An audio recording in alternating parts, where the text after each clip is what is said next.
Cześć pokututa, Takrenko, jak Oscar. It's finally here after a year of waiting and, by my count, 6 delays. Medicom has sent out their MAFEX Avengers Endgame Captain America.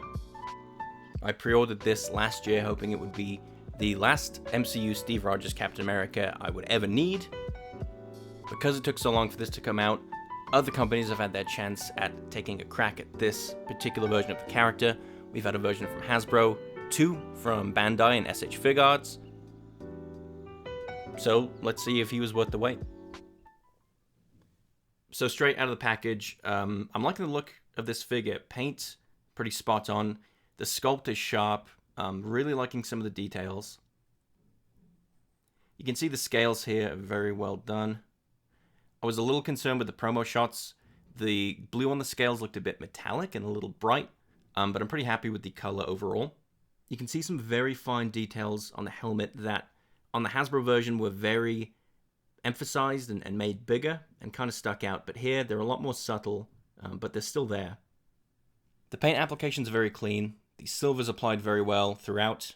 You can see a mix of browns and grays there. The one blemish I could find was just below the belt there. I don't know if you can see that detail. Barely noticeable. Other than that, all of these applications are done very, very well. Good attention to detail. Sculpt is spot on. The one thing that sticks out, literally, and that people are talking about, is the fact that the torso juts out here in a very strange way. I don't know, I think that could have been avoided. It looks a bit off.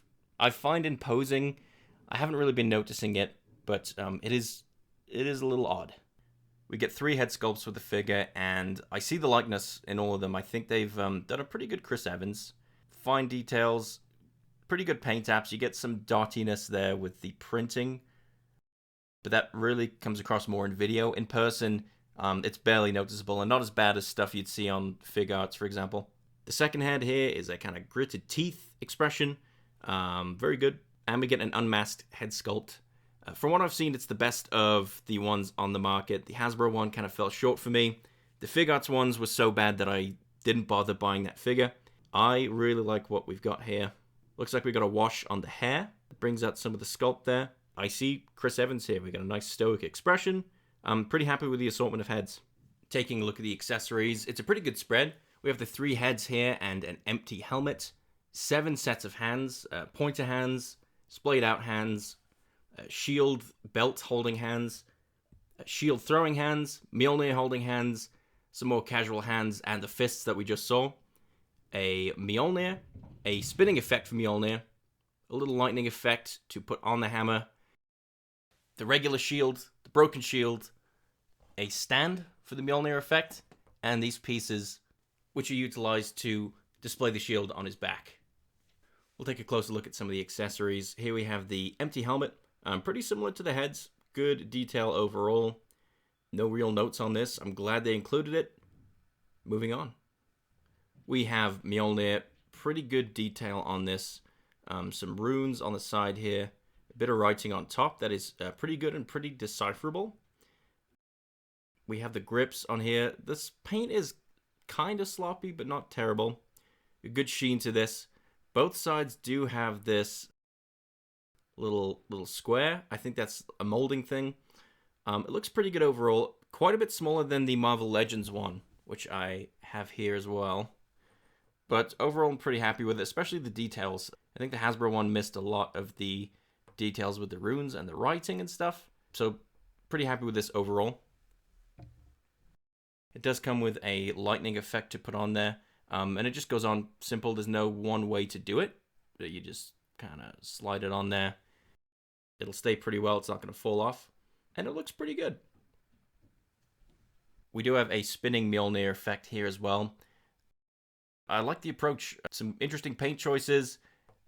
Brown, kind of translucent brown to illustrate movement in the handle. Only a few of these are fully painted, which I like. We have a handle in the back for him to hold. And this thing is pretty heavy, so they include a stand, which I found useful. You just kind of slot it in and it stands up. I had fun with it. I didn't need to like mess with the height of his arm like in doing this. Felt pretty natural posing it, so this is a cool effect. Looking at the shields, I like these. I like the paint on them. The red isn't that kind of shiny cherry red you see on some of the Hasbro ones. More understated like it is in the movie. A good sheen to it, but it's not glossy.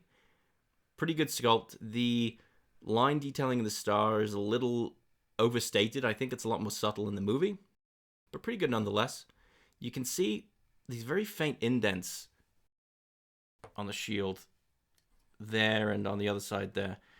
That is where this is sculpted in, the handle here.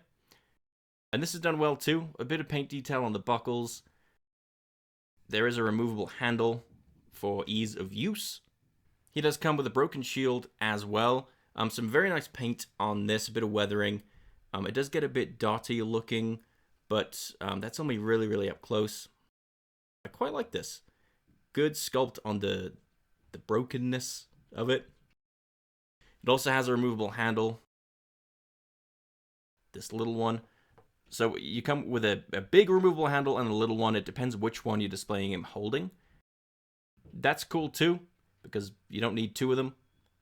Overall, yeah, I'm happy we got this. We did not get this with Hasbro. We only got it with one version of the Fig Arts, so very happy to have this with the MAFEX.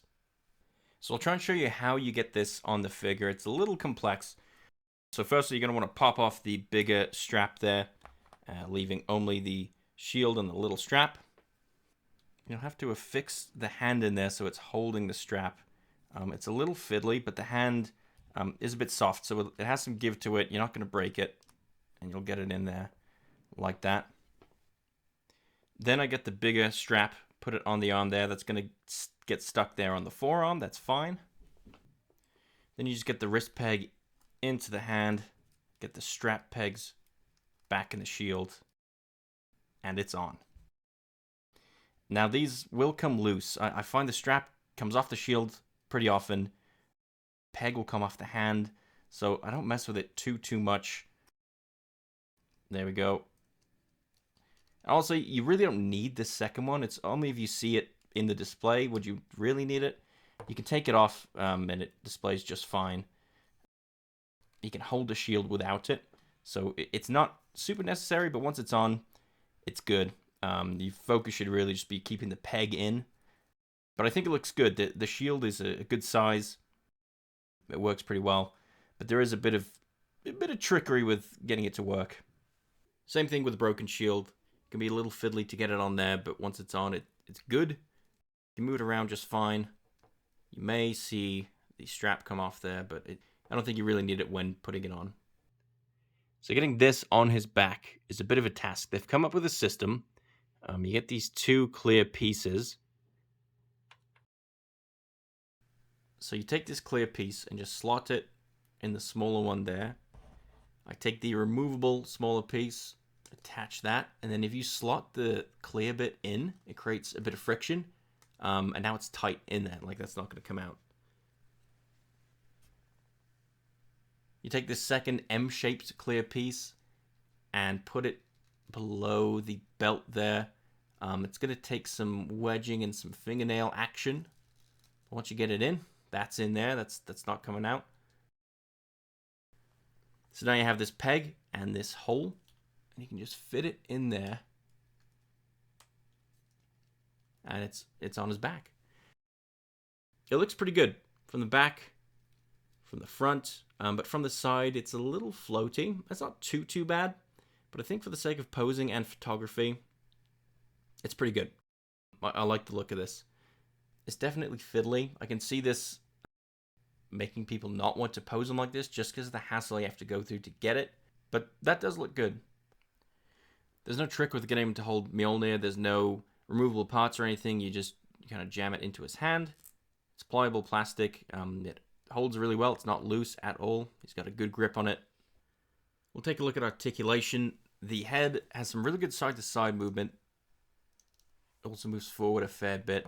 Not back very much. It's one of my bigger gripes is the head doesn't move back very much at all, even with the neck and the head joints. You don't get a lot of range there. There is a dumbbell joint in the neck, and the neck has a joint at the bottom, but not a ton of range. Good range of motion in the arm there. Can move all around. we do have a separate joint which kind of pulls out here, which can be good for some of the posing. There is a butterfly in there, but it really doesn't do a ton. Bicep swivel, double jointed elbow, pretty good range on that. Of course, we have the MAFEX joint here, which rotates, and you can swivel it around to face however you like. The upper torso has a good range of motion, goes back very, very far, leaves a gap, but I don't know if you'd even want to put him that far back while posing him.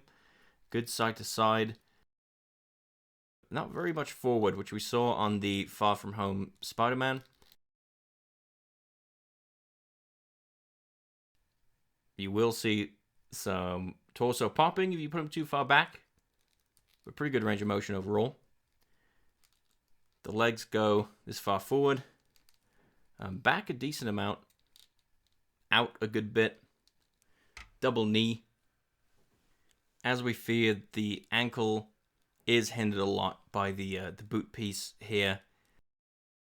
I've gotten some motion out of it, but not a significant amount. It is a softer piece, the boot. But you're not going to see a ton of range there. We do have the toe joint, which is always good. As far as back and forth, a little more than side to side, I would say, but again, it's not great. One of the things that people were worried about was that the arms wouldn't be able to lay flat. That was an issue on the Infinity War version, and it was because of the strap here. It didn't let the arm lay quite flat. This has some options for that, I think. This is the shoulder as high up as it gets. And you can see here, this is about as flat as you can get. I find you can bring it out and bring it down. And even rotate the bicep a bit. It hides a bit of it. It's not going to lay like flush. But I think you've got some options here that you can kind of make it work. This is definitely a hindrance, and I've seen some mods out there, but I think they've given you enough here to kind of work with. Another thing I've seen some complaints about is the looseness of the head. It's definitely a bit loose. It's not wobbly. It'll move, I guess. If you're moving other parts, like the head might then get pulled somewhere else, but it's not egregious. You can shake it around. It's not going to move from what I've seen, but it's definitely kind of loose.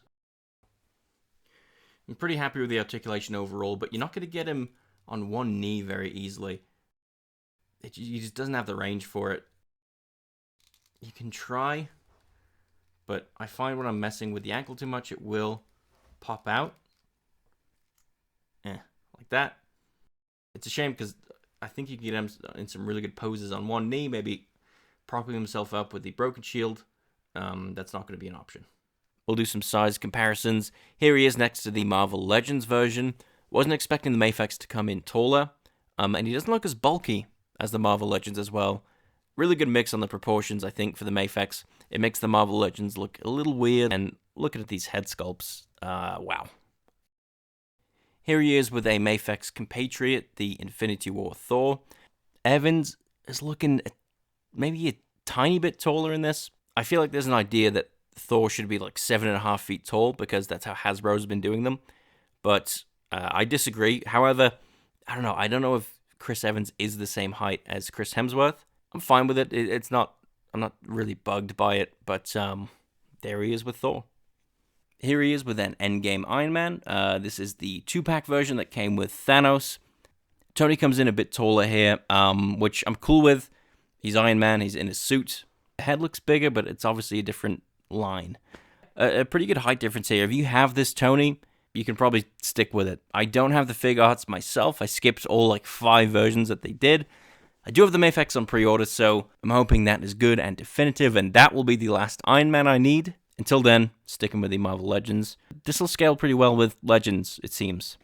And here he is with a Thanos. This is the same Thanos that came in the 2-pack with that Iron Man we just looked at. He's clearly demonstrating I need a bigger light box.